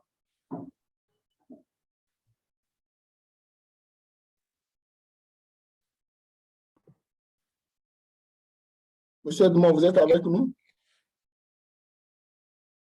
Si vous parlez, votre micro est fermé. Vous pouvez ouvrir votre micro, s'il vous plaît. Ah oui, c'est vrai. Désolé. Je l'ai ouvert maintenant. Allez-y. Je vous dis encore merci pour ces exposés et ces explications qui sont, à mon sens, des conseils et des encouragements. Moi, j'ai une question. En tant qu'entrepreneur, est-ce qu'il est possible d'entreprendre deux choses à la fois, nos activités professionnelles et les affaires d'association? Est-ce que ça rime ensemble? Merci pour la question. C'est une question d'actualité. On voit de plus en plus plusieurs acteurs, justement parce que l'association n'est pas considérée comme un secteur premier de rémunération. On voit de plus en plus des acteurs qui ont des activités secondaires et c'est d'ailleurs encouragé. Mais c'est très compliqué à le faire, surtout quand on est à un niveau de décision de la structure. Donc, il faut savoir faire les choix. Moi, je dis, je ne suis pas de nature à faire deux choses à la fois. Moi, par exemple, mais je sais qu'il y a des gens qui ont ce talent et c'est un talent énorme qu'il faut développer. Donc, je dis oui, c'est possible. Oui, il faut oser. Et si on trouve son chemin, si on est assez humble pour savoir laisser quand il faut laisser et ouvrir quand il faut ouvrir, parfois, ça marche très, très bien. Et d'ailleurs, les deux sont complémentaires parce que, comme on l'a dit, un début d'association, Immense peut en témoigner, c'est une période difficile où vous devez mettre parfois de la ressource vous-même parce que vous y croyez. Vous devez régler les angles vous-même parce que des gens qui viennent vers vous, qui veulent travailler avec vous, n'ont véritablement pas les moyens, vous le savez, vous avez envie de les appuyer. Et si vous êtes dans l'entrepreneuriat peut contribuer, peut vous aider à justement gérer ces exigences-là qui sont limitées dans le temps parce qu'à un moment, l'organisation, lorsqu'elle prend, elle prendra et elle pourra régler ses problèmes elle-même. Merci. D'autres questions? Qui voudra bien partager ici rapidement, peut-être en 2 minutes avec nous, les objectifs fondamentaux pour lesquels il se court?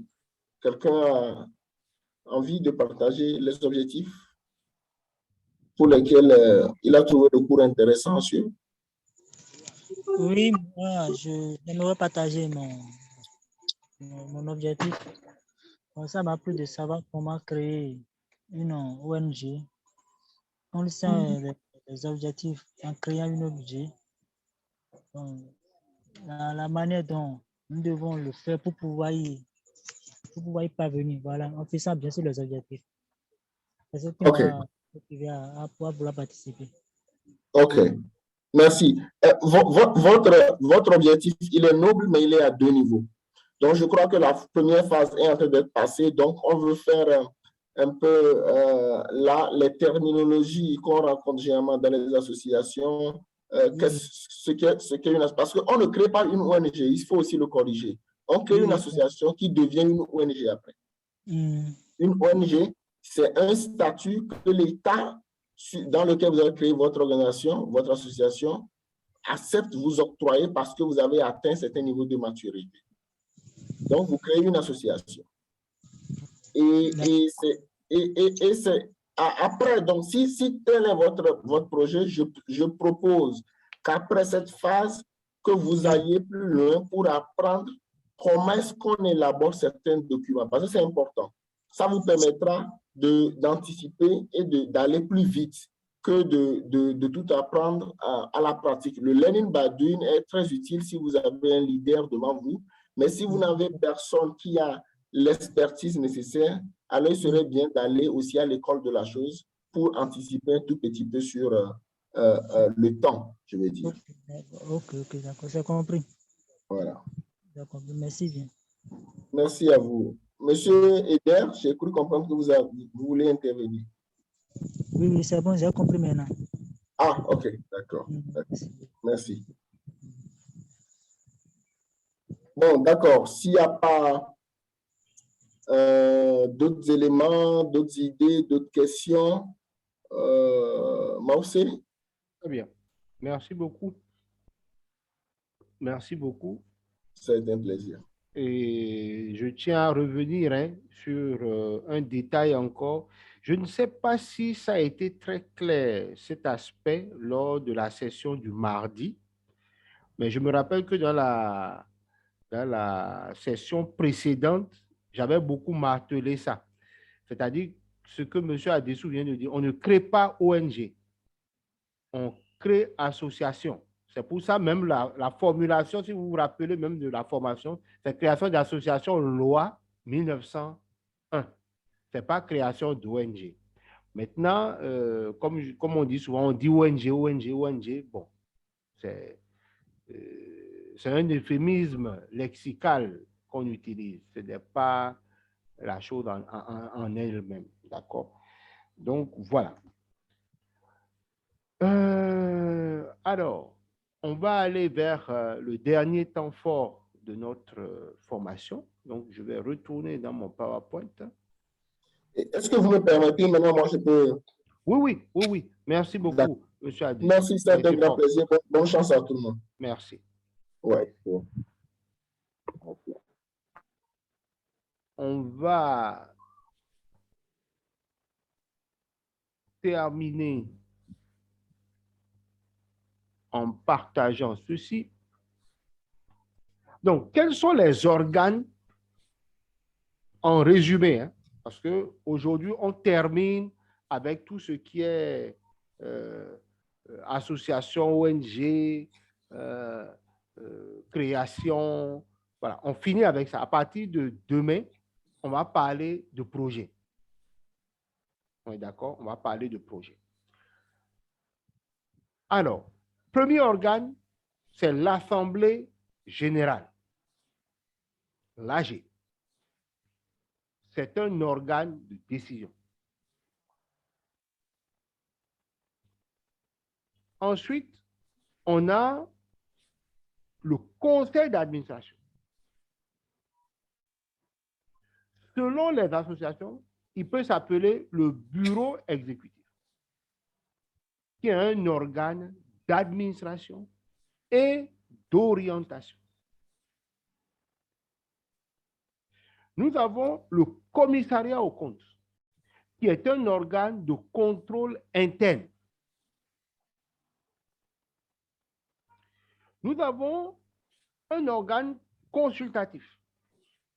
Par exemple, on fait ce qu'on appelle le conseil des sages ou simplement le conseil consultatif. C'est-à-dire quand le conseil d'administration ou l'Assemblée générale a une décision à prendre, on peut solliciter le conseil de cet organe qui va donner son avis technique, son avis, ça peut être juridique, financier, éthique,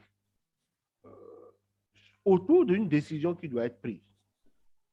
Et enfin, nous avons la direction exécutive, ça s'appelle secrétariat exécutif, coordination, tout ce que vous voulez, mais c'est elle qui gère l'association. Donc, voilà les différents organes qu'on peut avoir. Donc, l'organe qu'on a obligatoirement, c'est l'Assemblée générale, le conseil d'administration, le commissariat aux comptes et la direction exécutive.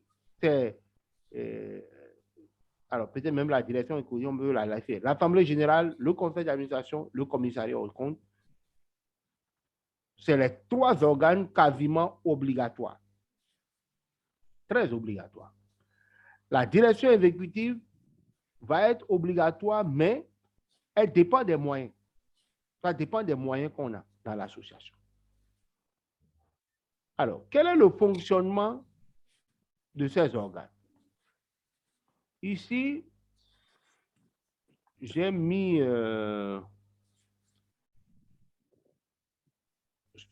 cette capture-là qui vous donne une idée.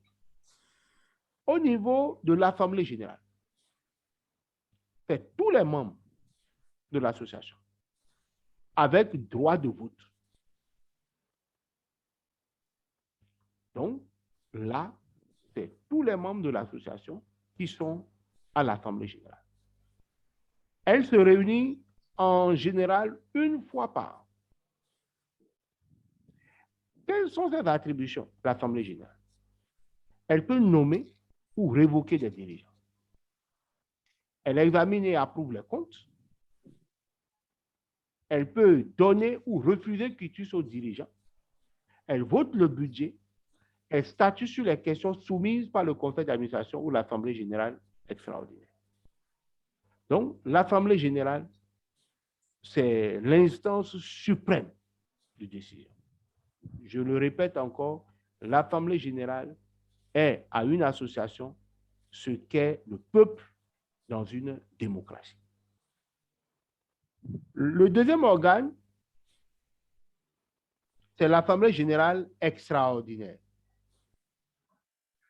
L'Assemblée générale ordinaire, c'est ordinaire, c'est ce qui est prévu. Mais dans l'extraordinaire, comme son nom l'indique, ça délibère sur des questions précises ou urgentes ou graves. C'est souvent sur l'initiative du conseil d'administration ou un quota des membres. Les détails de quand est-ce qu'on peut faire appel à une assemblée générale extraordinaire se trouvent dans les statuts ou dans le règlement intérieur. Ensuite, on a le conseil d'administration. Le conseil d'administration, c'est l'ensemble des membres élus par l'Assemblée générale pour porter ou diriger l'association. Ils sont dans de l'administration, et dans de l'orientation. Ils sont les mandataires de l'ONG. Normalement, c'est eux qui représentent l'association au plan juridique. Et dès lors qu'ils représentent l'association au plan juridique, ils ont la signature des contrats, ils ont la signature de tout ce qui engage la vie de l'organisation.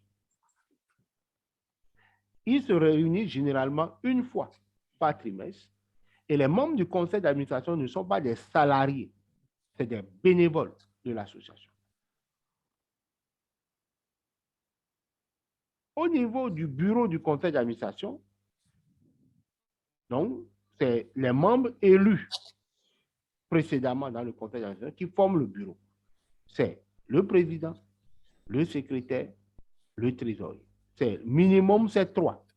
Comme je l'ai dit hier, on peut adjoindre 2 conseils ou plus, responsables à l'organisation, tout ce que nous voulons. Le bureau du conseil d'administration peut se réunir une fois par mois ou se résumer simplement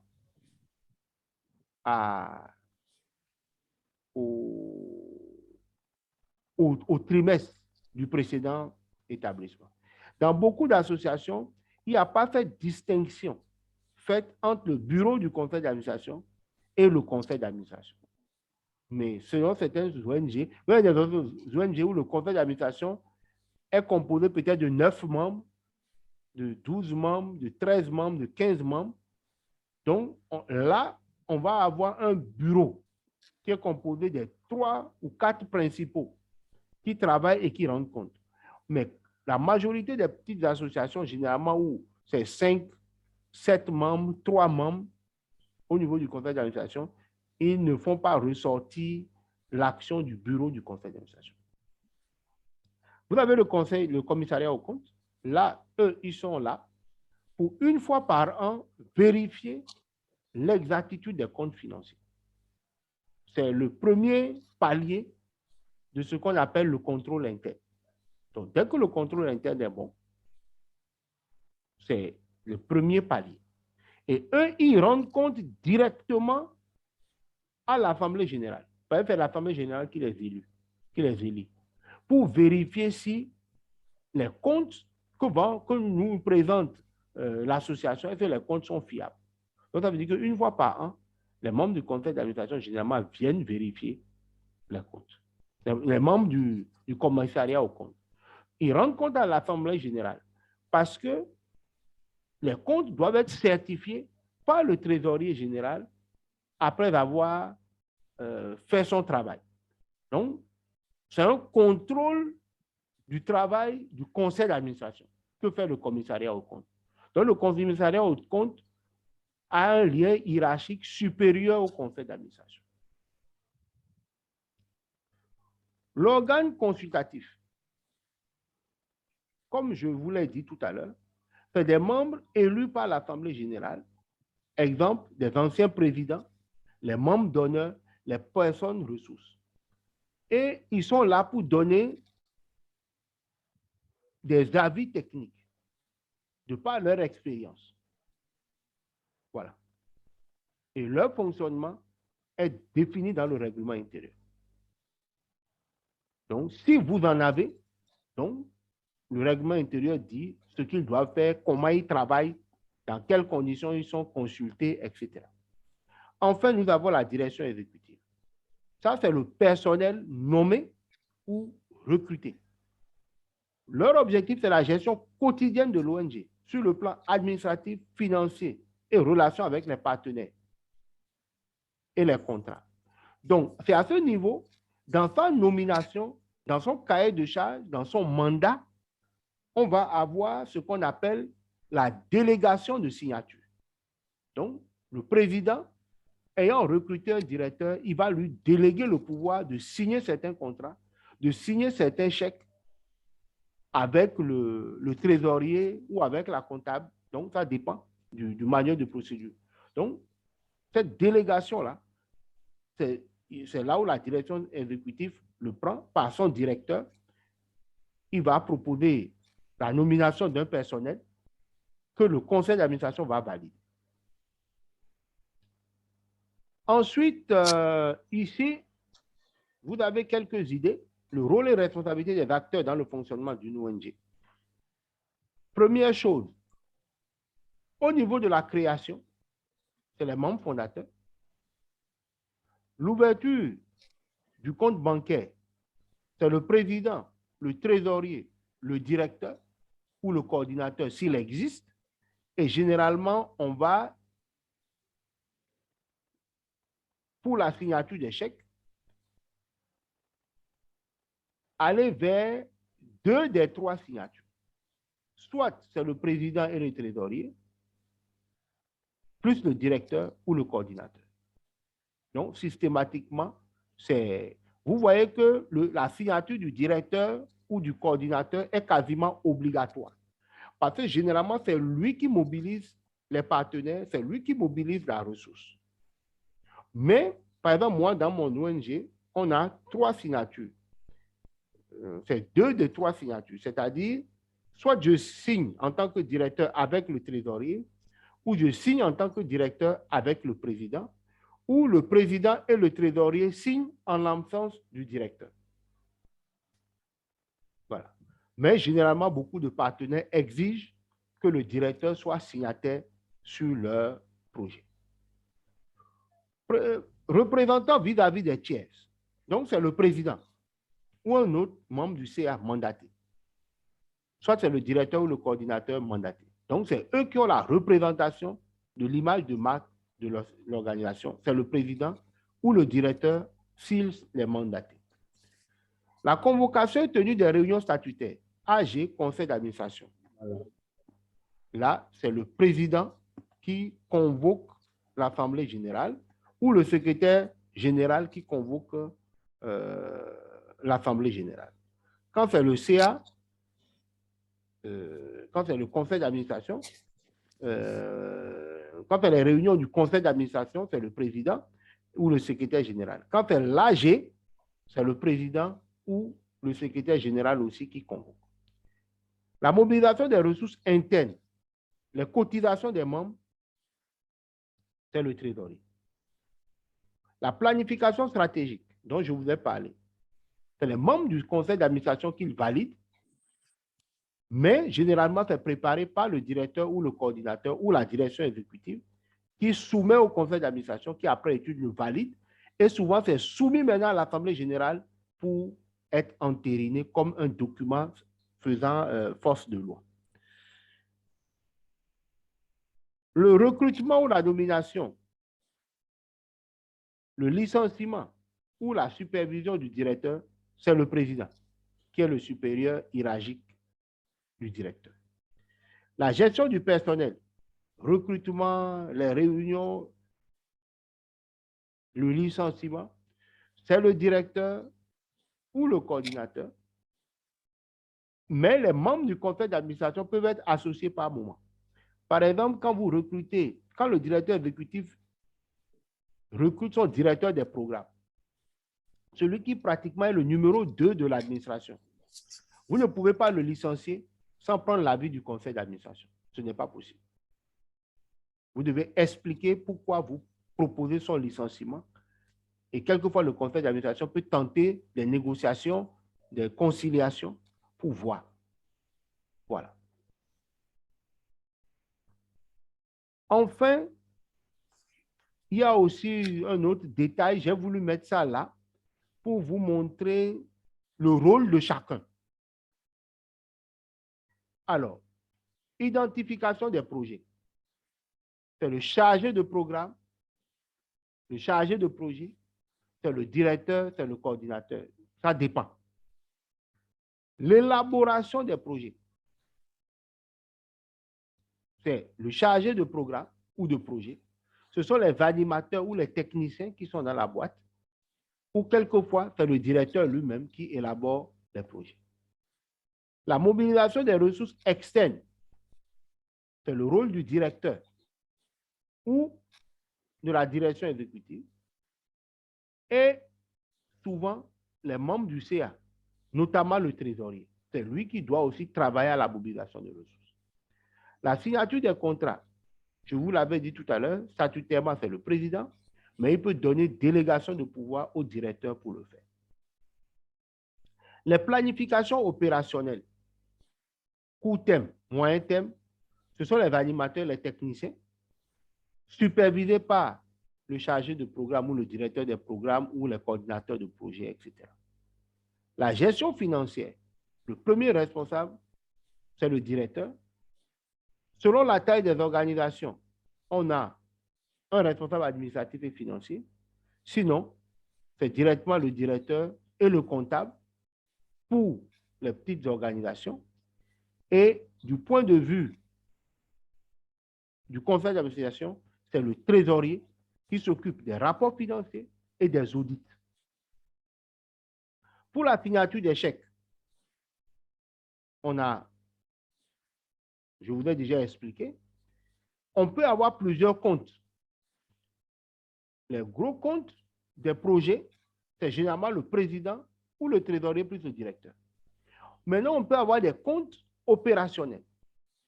Là, c'est le directeur ou le responsable administratif financier ou le responsable de programme. Là, j'aimerais donner un exemple. Vous avez le gros compte de l'association. Vous recevez 20 millions. Mais on veut dépenser les 20 millions dans une activité sur 2 mois. On ne va pas demander tout le temps au président et au président ou au trésorier de se déplacer. Donc, on va faire le budget des 2 mois. Et là, on va sortir peut-être un chèque de 10 millions qui est versé dans un compte opérationnel. Et là, au quotidien maintenant, on a des chèques de 100 000 à faire, des chèques de 50 000 à faire, des chèques de 200 000 à faire. Là, c'est le directeur et le responsable administratif et financier qui font ces chèques-là. Parce que de toute façon, le budget, le gros budget a été déjà validé par la direction. Donc, il n'y a pas de problème. La mise en œuvre des programmes et projets, ce sont les animateurs, les chargés de programme, la direction, le directeur ou la direction, et puis autres personnes impliquées. Dans le suivi, il y a les bailleurs, celui qui a donné l'argent, il suit son projet. Vous avez les membres du conseil d'administration qui suivent, le directeur suit, le chargé des programmes suit, le personnel comptable suit les projets, les animateurs suivent leurs projets et les bénéficiaires, à la fin aussi, suivent. Parce que si on leur a dit qu'on fait lancement, pose de première pierre, il y aura école avec 10 classes. Et puis après, ils voient école avec 2 classes. Ils vont dire, les amis, la dernière fois là, vous nous avez dit 10 classes. Pourquoi 2 ans après, c'est 2 classes qui sortent? L'argent est passé où? Donc, les bénéficiaires aussi ont le suivi et le contrôle qu'il faut. Voilà, pour terminer avec ce module qui vous donne le rôle de tout le monde dans une association et ce que chacun a à faire. Donc, chacun ne se lève pas pour faire ce qu'il a envie de faire. Voilà. On est à -3. Donc, je vous écoute pour vos questions, vos commentaires. Et puis,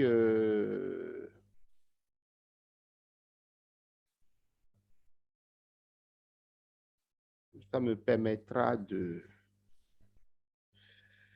terminer ça.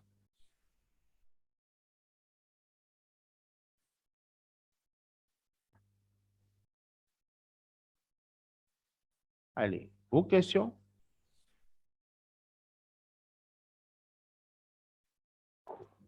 J'ai une question. Oui, allez-y. Ma question n'est pas relative aux différents enseignements que vous venez de donner maintenant, mais elle est portée sur un problème personnel concernant notre association. En tant que dévancier, en tant qu'ancien, avec toute l'expérience que vous avez, est-ce que notre nom, il est porteur? Est-ce que le nom de notre association, il est transcendant pour nos objectifs?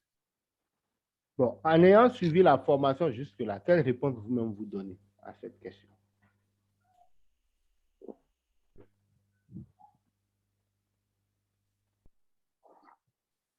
Bon, moi, je vous pose la question de l'avant d'abord. Pardon? Je voudrais avoir votre avis. Ah, c'est pas dans ma bouche, tu as mangé piment.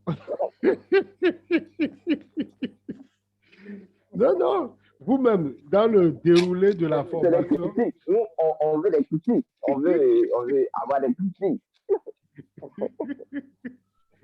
Non, non. Si vous voulez que je sois sincère avec vous, Oui.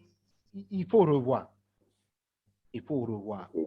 Le mot gloire n'est pas mauvais, mais il peut aussi vous amener à parler, à expliquer beaucoup de choses dans l'avenir, quoi. Donc, vous pouvez voir. Peut-être trouver un nom, je ne sais pas. Il faut réfléchir. Il faut réfléchir. Vous voyez, quand on dit peut-être, je donne un exemple, hein, je ne veux pas donner d'exemple qui va influencer une décision, non. Mais quand on prend par exemple jeunesse épanouie, ou bien association de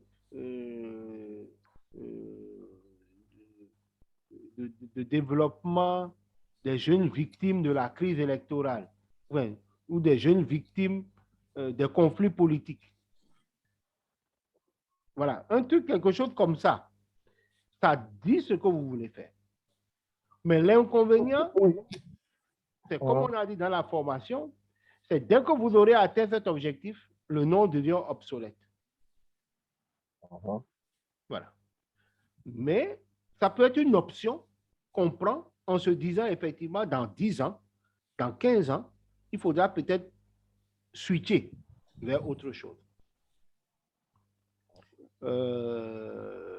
Mais si vous voulez véritablement aller sur ce terrain, juste association La Gloire va vous amener à expliquer la gloire de quoi? Est-ce que c'est gloire à Dieu? Est-ce que c'est gloire à Jésus? Est-ce que c'est gloire à Mahomet? Voilà, vous serez obligé d'expliquer.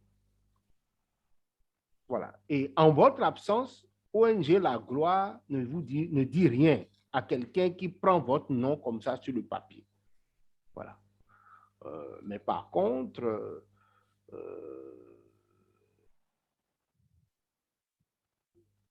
jeunesse épanouie, étincelle, ou bien, voilà, le renouveau de la jeunesse. En tout cas, vous voyez quoi? Ou c'est des sigles aussi qui marchent. Voilà. Okay. Ça peut être un sigle qui marche. Okay. Et l'idée, c'est effectivement, comme je le dis, quand on donne votre nom en votre présence ou en votre absence, ça, voilà, ça tag, quoi. Les gens, oui, voilà, ça reflète. Après, il faut penser au logo qui doit aussi parler, mais les logos, le logo le plus simple est celui qui exprime la chose le mieux. Voilà. Donc, voilà ce que je peux dire là-dessus. D'accord, merci. Parfait. OK. Autre question, Dimitri et Émile?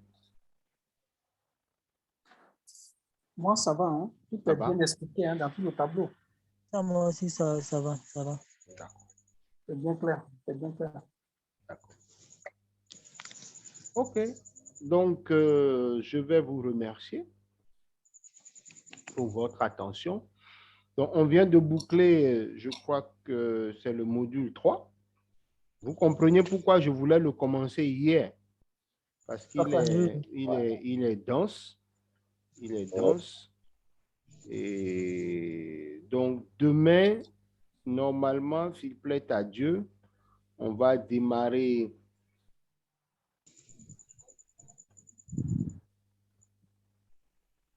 le module 4 avec l'introduction à la rédaction de projet. Et on va parler du cycle de vie,